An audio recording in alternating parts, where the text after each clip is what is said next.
Hi everybody, it's Paul John Elliott coming to you from Stretching Canada headquarters here in sunny, cold Montreal.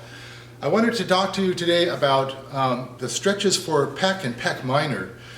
Now, in my day, I do a lot of stretching, of course, and so I'm standing, I'm vertical, or I'm over a table helping the person stretch their lower limbs. However, I still do a lot of manual therapy where I'm either massaging or usually the myofascial release techniques, where I find myself, it's not so much the bending in the lower back, it's at the end of the day, I find myself anteriorly flexed and internally rotated. I'm exaggerating this posture, of course, but I find myself in those postures, and when I get into this sort of overstated posture, the problem is that the muscles in the back are doing a lot of work to hold me up, and after a while they just don't stand a chance, and I kind of get into this, again, exaggerated posture. However, I find that if I can open up the muscles in the front and strengthen the muscles in the back, I feel a lot better, and it doesn't take very much. So with the actions and the principles of active isolated stretching, I can really gain access to those fibers and all of the fibers that connect to it, for instance, serratus, or external obliques. So we'll go into the stretch of the pec major, pec minor, and keep in mind that the principles of active isolated stretching are, I'm going to create an agonist contraction back here to send a signal to the antagonist muscles, or rather the targeted muscles, to release in preparation for movement and stretch, which is how we become mobile and maybe pendulous. So this is really basically Physiology 101. It's known as reciprocal inhibition. So the muscle contracting here sends a message to the muscles here to release. That's the basic principle of active isolated stretching. Now, in that state of release, I can add a little bit of pressure. I'll say about a half a pound to a pound of pressure. And keep in mind that if I say a pound of pressure, if I do most people come to me and say, well, if a pound of pressure is good, maybe 10 pounds of pressure is 10 times better. The problem with that is the body will tend to react to that extra pressure and pick it up as basically in the nervous system as threat, and say, well, this is going to be or this is becoming uncomfortable, let's shut this down, and it'll send us a signal to contract and protect.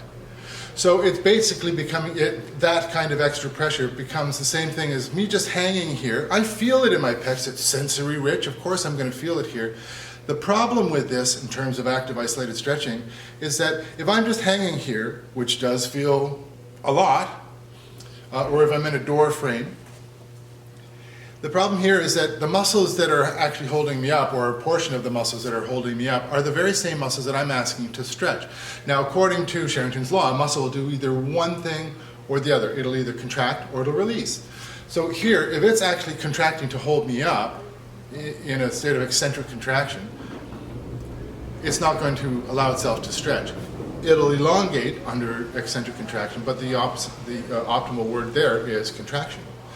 So with the active isolated stretching principles, I will actually create an agonist contraction back here to allow for the muscles in the front to release. And just doing that, maybe one side or both, just doing that contraction in the back allows for these muscles to release. So there's already a release. If I want to add a little bit of assisted pressure, that half pound to a pound of pressure, I'll go to a door frame or a wall and just actively, I'm still contracting back here as I add 1, 2, and what you're not seeing down here is the leg that's closest to the wall is forward, and the leg that's back, away from the wall, is back, and I'm kind of doing this twisting rotation so that the control is in my legs and hips. I can take the weight in my legs and my hips.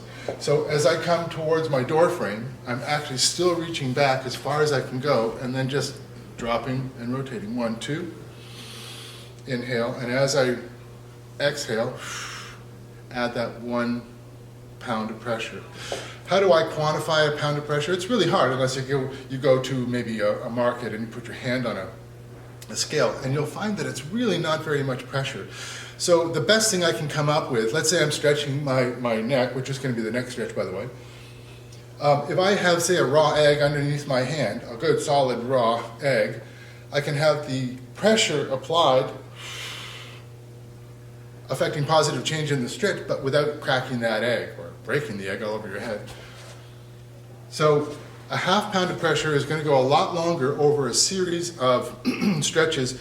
It's that gradual elongation of fascial tissues that's going to benefit the body greater than one big, long 10 or 30 second stretch of just holding that. Because as soon as you let that go, the brain's going to say, I was holding on for a reason, and I'm going to come back and it's going to feel a little tighter afterwards. So the difference between the static stretching and the active stretching is that active agonist contraction, creating a signal to release, and in that state of release, I can add a little bit of assisted pressure to challenge those tissues to open up each time, and that in that gradual way gain a full access to those myofascial tissues. So stay tuned for further active isolated stretching videos on different protocols. It'll be next will be the neck. We'll go back into the glutes, the hamstrings, the gastrocs. We've already done the wrists.